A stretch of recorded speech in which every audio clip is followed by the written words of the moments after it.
우리 하나님 말씀 같이 보겠습니다. 구약성경 사무엘상 30장 16절 말씀부터 31절 말씀입니다. 사무엘상 30장 16절 말씀부터 우리 31절 말씀까지 한 목소리로 우리 같이 읽겠습니다. 그가 다윗을 인도하여 내려가니 그들이 온 땅에 편만하여 블레셋 사람들의 땅과 유다 땅에서 크게 약탈하였으므로 말미암아 먹고 마시며 춤추는지라. 다윗이 새벽부터 이튿날 저물 때까지 그들을 치매 낙타를 타고 도망한 소년 400명 외에는 피한 사람이 없었더라.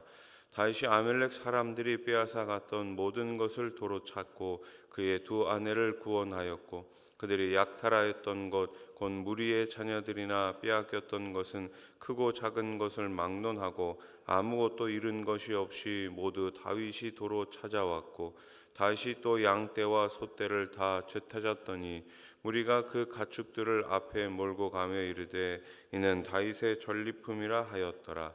다윗이 전에 피곤하여 능히 자기를 따르지 못하므로 부솔 시내에 머물게 한 200명에게 오매 그들이 다윗과 그와 함께한 백성을 영접하러 나오는지라.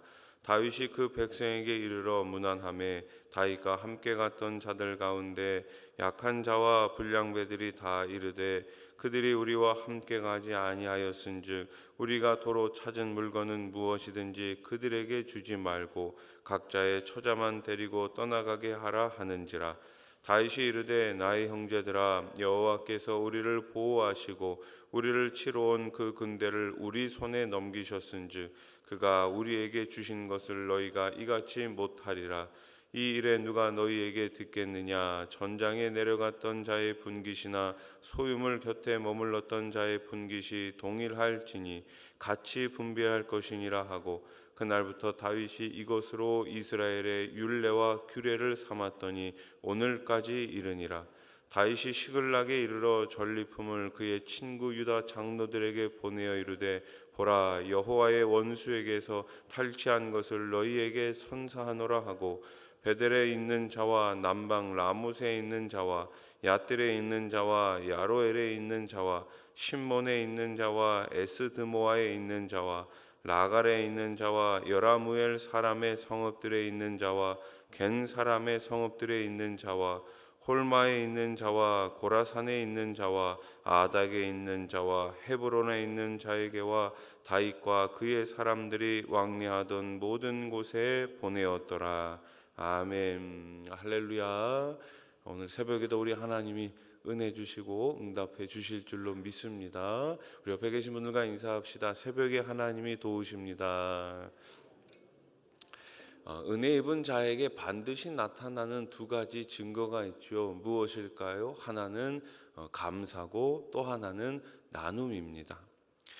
자신이 받은 은혜가 너무나 귀하다고 생각하면 마땅히 감사하고 감사한 것에서 멈추는 것이 아니라 자기가 받은 은혜 그 감사를 다른 사람들과 함께 나누게 됩니다.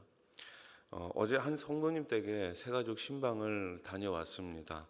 여든이 넘으신 성도님께서는 몇 년 전에 갑자기 마비 증세가 왔습니다. 중풍이 왔어요. 그래서 이제 왼쪽 팔과 왼쪽 다리를 쓰기가 힘들게 되셨는데 다행히 빨리 발견돼서 병원에 가셔서 치료를 받으시고 지금은 많이 좋아지셨다고 하시더라고요. 그러면서 계속해서 뭐라고 말씀하시냐면은 다 하나님의 은혜지요. 참 감사합니다. 감사합니다. 이 말씀을 계속 하시더라고요. 그렇습니다. 은혜 받는 성도의 입술은 언제나 감사가 넘칩니다. 저와 여러분의 입술도 이러한 감사가 넘칠 수 있기를 소원합니다. 하나님을 의지함으로 새로운 용기를 얻은 다윗은 마침내 아말렉과 싸워 승리하게 됩니다. 절망 중에 거둔 역전의 승리이기에 그의 감사와 나눔은 더욱 빛이 나게 됩니다. 다윗이 애굽 소년을 따라 아말렉의 주둔지에 도착했을 때 그들은 먹고 마시고 춤추고 있었습니다. 이에 다윗은 새벽부터 다음날 저녁까지 그들을 사정없이 공격하지요. 다윗의 군대는 400명 뿐이었지만 넉넉히 승리할 수 있었습니다. 잃었던 것을 되찾은 것은 물론이고 더 많은 노획물을 얻는 큰 승리를 거두게 됩니다. 다윗은 승리를 거두고 돌아오는 길에 부솔 시내에 남겨졌던 200명의 군사들을 만나 문안하지요. 그러니까 600명이 올라가야 되는데 200명은 같이 가지 못하고 기다리고 있었던 것입니다. 400명만 올라가서 이 전투를 하고 되돌아온 것이죠. 다윗과 함께한 자들 중 일부 약한 자들은 남아 있었는데 뭐라고 이야기합니까? 그 200명에게 처자만 돌려주고 우리가 도로 찾은 물건은 나누어 주지 말자라고 이야기합니다.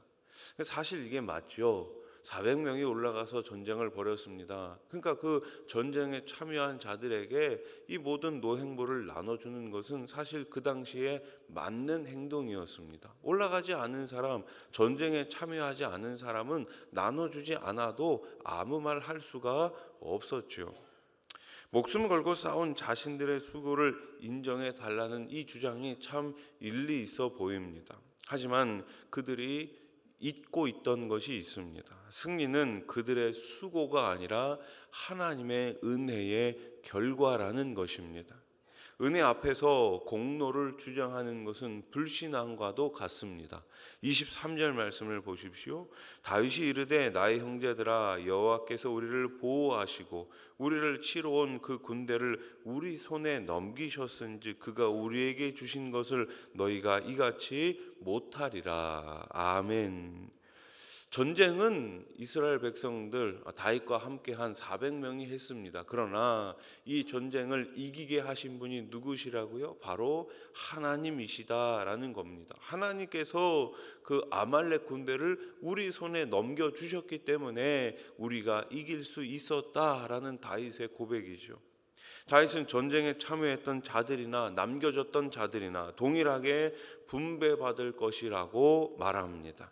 24절 말씀, 이 일에 누가 너희에게 듣겠느냐? 전장에 내려갔던 자의 분깃이나 소유물 곁에 머물렀던 자의 분깃이 동일할지니 같이 분배할 것이니라 하고. 아멘. 어떻게 분배한다고요? 같이 분배한다고요. 그는 철저히 하나님의 관점에서 이 전쟁을 바라보았습니다. 그에게 전쟁의 승리는 사람의 능력과 지혜로 이루어낸 것이 아니라 전적으로 하나님이 베푸신 은혜였습니다. 그러므로 은혜로 얻은 것은 어떻게 해야 될까요? 함께 나누어야 되지 않겠습니까?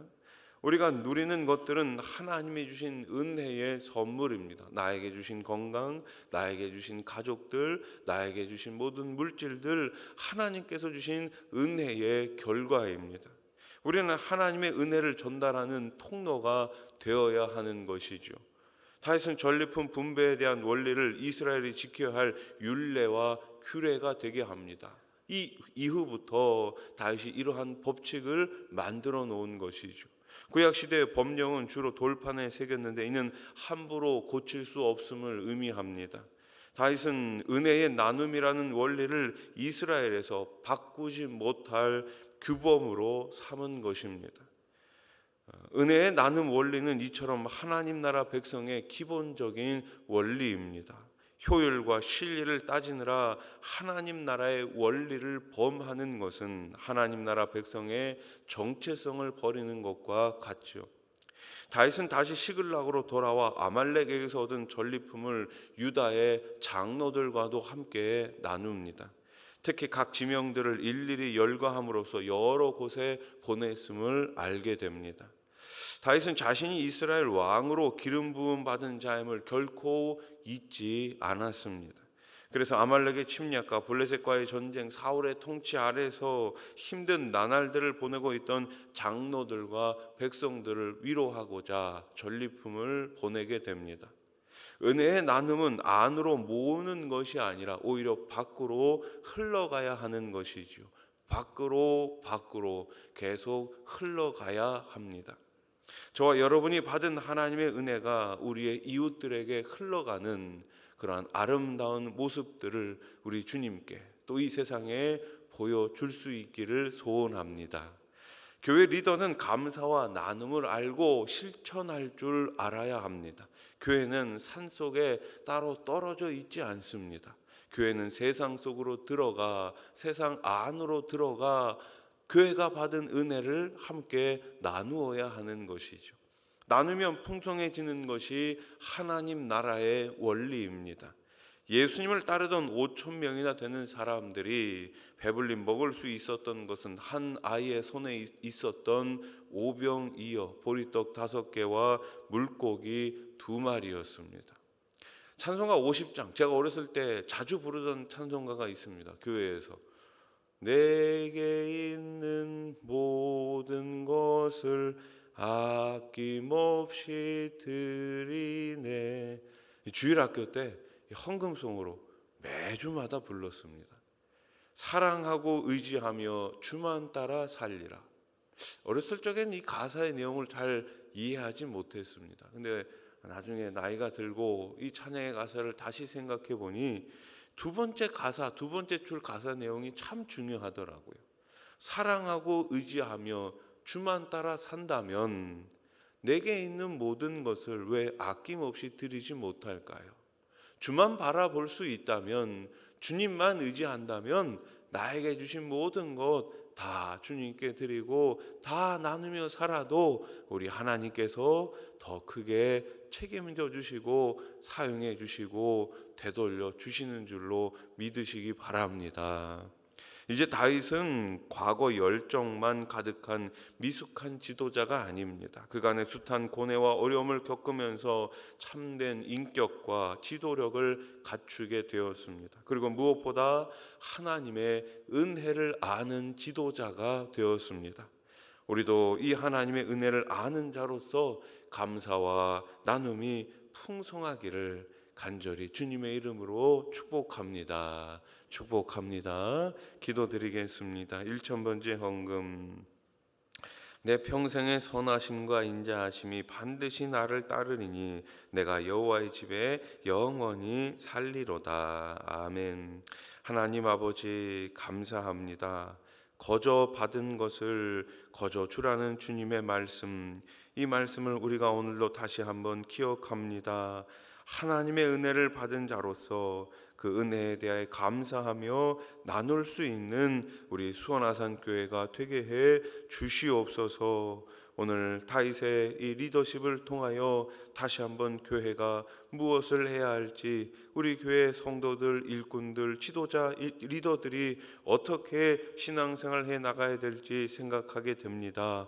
우리 수원아산 교회를 지금까지 지키시고 인도하신 하나님, 주님 다시 오실 때까지 우리가 주님께 받은 것을 흘려보낼 수 있는 축복의 통로, 은혜의 통로로 우리 교회를 사용해 주시옵소서. 1000문제 예물을 올려드립니다. 내 평생의 선하심과 인자하심이 반드시 나를 따르리니 하나님 아버지, 하나님의 그 선하심과 인자하심이 드린 손길 가운데, 가정 가운데, 후손들 가운데 가득 넘치게 해 주시옵소서. 오늘 이 새벽에도 많은 기도 제목을 가지고 나왔습니다. 마음의 상처, 몸의 질병, 가정의 문제, 직장의 문제, 자녀들의 문제 다 해결되게 해 주시옵소서. 선한 길로 인도해 주실 하나님을 기대하며 부르짖는 기도 가운데 응답하여 주시고 우리 주님께서 주시는 놀라운 은혜 가운데 살아갈 수 있는 오늘 한날이 되게 해 주시옵소서. 평생에 계신 분들이 있습니다. 찾아가 주시어서 어루만져 주시고 치유하여 주시옵소서. 예수님의 이름으로 기도드립니다. 아멘. 하늘에 계신 우리 아버지여,